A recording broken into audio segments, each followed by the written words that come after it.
Hello बच्चों, let's read the question. Number of electrons present in conduction band due to doping. Four options are given. A shows a heavy increase with increase of temperature.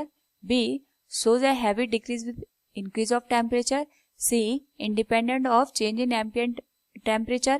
And D reduces to zero at temperature above room temperature. First of all, we will discuss here the key concept.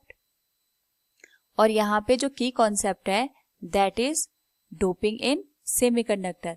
तो जो semiconductor होते हैं उनकी जो conductivity होती है that lie between conductor and insulator. तो first of all यहाँ पे हम बात करेंगे इंट्रिंसिक सेमीकंडक्टर की. तो जो इंट्रिंसिक सेमीकंडक्टर होते हैं वो प्योर फॉर्म में होते हैं. प्योर फॉर्म का मतलब होता है वहाँ पे जो सिलिकॉन और जर्मेनियम एटम्स प्रेजेंट होंगे वो यूनिफॉर्मली प्रेजेंट होते हैं. वहाँ पे कोई भी एक्स्ट्रा एटम प्रेजेंट नहीं होता है. और इंट्रिंसिक सेमीकंडक्टर के केस में नंबर ऑफ जो चार्ज कैरियर्स होते हैं holes and electrons those are equal in number. और इसकी कंडक्टिविटी यहाँ पे कम होती है. तो कंडक्टिविटी को बढ़ाने के लिए ही वहाँ पे इंट्रिंसिक सेमीकंडक्टर को डोप किया जाता है. तो डोपिंग का मतलब होता है when we add extra atom in intrinsic semiconductor. तो जब हम यहाँ पे extra atom like trivalent pentavalent की एडिशन करवा देते हैं इंट्रिंसिक सेमीकंडक्टर के साथ तो वहाँ पे जो नंबर ऑफ चार्ज कैरियर्स होते हैं वो इंक्रीज हो जाते हैं.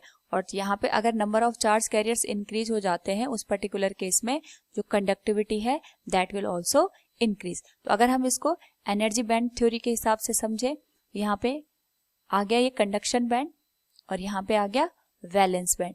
तो जनरल केस में अगर हम इंट्रिंसिक सेमीकंडक्टर की बात करते हैं तो वहाँ पे ड्यू टू थर्मल जो एनर्जी होती है उस थर्मल एनर्जी की वजह से इलेक्ट्रॉन्स वैलेंस बैंड से कंडक्शन बैंड में जंप कर जाते हैं by surpassing the forbidden energy band gap. और जैसे ही हम यहाँ पे डोपिंग करा देते हैं तो डोपिंग कराने से जो नंबर ऑफ चार्ज कैरियर्स होते हैं वो इंक्रीज हो जाते हैं. तो यहाँ पे अगर हम बात करें सपोज हमने कोई डोनर एटम को ऐड कराया. डोनर एटम को ऐड कराने से जो एक्स्ट्रा इलेक्ट्रॉन बच जाता है वो फ्री हो जाता है, यानी उसकी एनर्जी हाई होती है और वो इजीली कंडक्शन बैंड में मूव कर जाता है. तो यहाँ पे जो कंडक्शन बैंड होता है उसमें नंबर ऑफ इलेक्ट्रॉन्स इंक्रीज कर जाते हैं. और साथ में अगर हम यहाँ पे टेम्परेचर को भी बढ़ा दें तो टेम्परेचर बढ़ाने से जो वैलेंस बैंड में इलेक्ट्रॉन प्रेजेंट होते हैं वो ज़्यादा से ज़्यादा अमाउंट में इलेक्ट्रॉन यहाँ से निकल के वैलेंस बैंड में चले जाते हैं. यानी जो हमारे पास नंबर ऑफ इलेक्ट्रॉन्स होते हैं वो एक तरीके से इंक्रीज कर जाते हैं. तो so from the given question number of electrons present in conduction band due to doping shows a heavy increase with increase of temperature. Option A will be the correct answer. Hope all you understood it. Thank you and best of luck.